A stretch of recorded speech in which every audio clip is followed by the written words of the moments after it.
भक्ति बोध का अर्थ, भक्ति बोध किसे कहते हैं, भक्ति बोध शब्द का क्या मतलब है। परमात्मा की पूजा का ज्ञान, भक्ति पूजा अर्चना प्रेम भक्ति से मोक्ष होता है। भक्ति बोध का अर्थ होता है परमात्मा की पूजा का ज्ञान। भक्ति यानी परमात्मा की पूजा और बोध यानी ज्ञान, यानी परमेश्वर के विषय में, उसकी भक्ति विधि के विषय में जो ज्ञान होता है उसको कहते हैं भक्ति बोध। और क्या कहा परमेश्वर ने, प्रेम भक्ति से मोक्ष होता है। मोक्ष कैसे होगा, प्रेम भक्ति से। यानी इस ज्ञान को समझने के बाद में हमारा प्रेम हमारे गुरुदेव भगवान के चरणों में इतना हो जाना चाहिए कि उनके अलावा हमें कोई और परमेश्वर के रूप में दिखाई ही ना दे।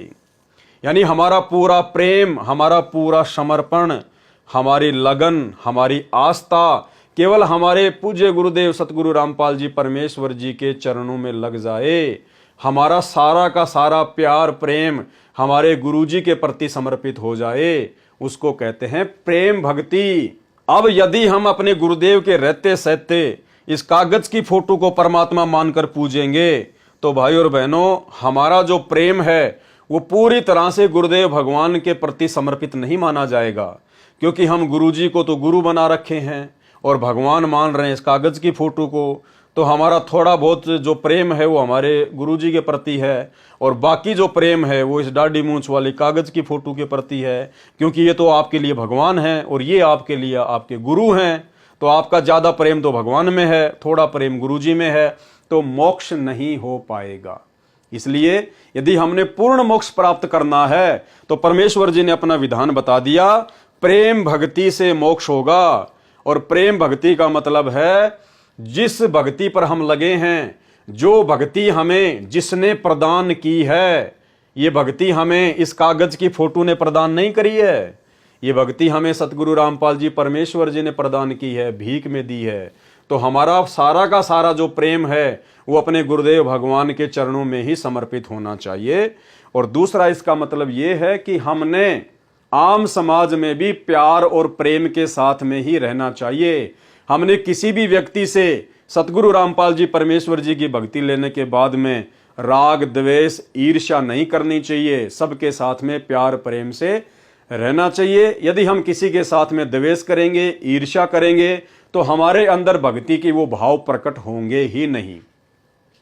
इसलिए गुरुदेव भगवान कह रहे हैं प्रेम भक्ति से मोक्ष होता है। अध्यात्म मार्ग में पूजा के साथ साधना शब्द भी मुख्य रूप से सुना जाता है। यानी भक्ति मार्ग में एक शब्द है पूजा और एक शब्द है साधना। तो इन दोनों शब्दों का क्या महत्व है ये आगे परमात्मा हमें समझा रहे हैं। सवाल उठेगा, क्या पूजा और साधना भिन्न है? क्या पूजा और साधना भी अलग अलग हैं? उत्तर, हाँ, पूजा और साधना भिन्न होते हुए भी दामन चोली का साथ है। उदाहरण, जैसे हमें जल की अति आवश्यकता है, जब प्यास सताती है तो जल के अतिरिक्त कुछ भी याद नहीं आता। उसकी प्राप्ति कैसे हो? या तो जल की दरिया हो या सरोवर हो, जो जल का स्रोत है। दरिया हमारे निवास स्थान से दूर होने के कारण हम प्रतिदिन वहां से जल नहीं ला सकते, सरोवर भी दूर ही होता है। फिर आवश्यकता पड़ी कि कुआं खोदा जाए। अब वर्तमान में नल यानी हैंडपंप अधिक उपयोगी सिद्ध हुआ। प्यासा व्यक्ति जल की प्राप्ति की इच्छा करता है, प्यासा व्यक्ति जल प्राप्ति की इच्छा करता है, उसके लिए कुआं खोदने या नल लगाने का कार्य करता है, तब इच्छित वस्तु अर्थात जल प्राप्त होती है। पूजा तथा साधना का भेद अभेद जानने के लिए उपरोक्त विवरण से प्रमाण लेते हैं। जल प्राप्ति की इच्छा तो पूजा जानो।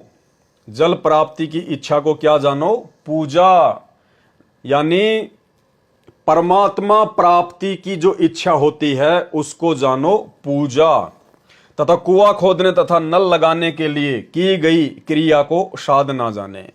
और परमात्मा की प्राप्ति के लिए हम जो भी कार्य करेंगे, जो भी अर्चना करेंगे, पाठ करेंगे, स्तुति करेंगे, मंत्र जाप करेंगे, उसको कहते हैं साधना।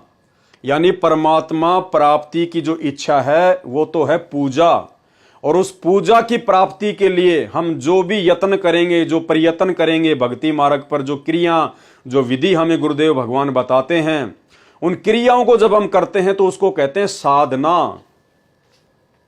इसी प्रकार प्रभु प्यासे भगत की परमात्मा प्राप्ति की प्रबल इच्छा को पूजा कहते हैं। परमात्मा प्राप्ति के लिए की जाने वाली आध्यात्मिक क्रियाओं को साधना कहते हैं। यानी परमात्मा प्राप्ति की जो इच्छा होती है उसको कहते हैं पूजा, और पूजा करने के लिए जो भी हम आध्यात्मिक क्रियाएं करते हैं उनको कहते हैं साधना।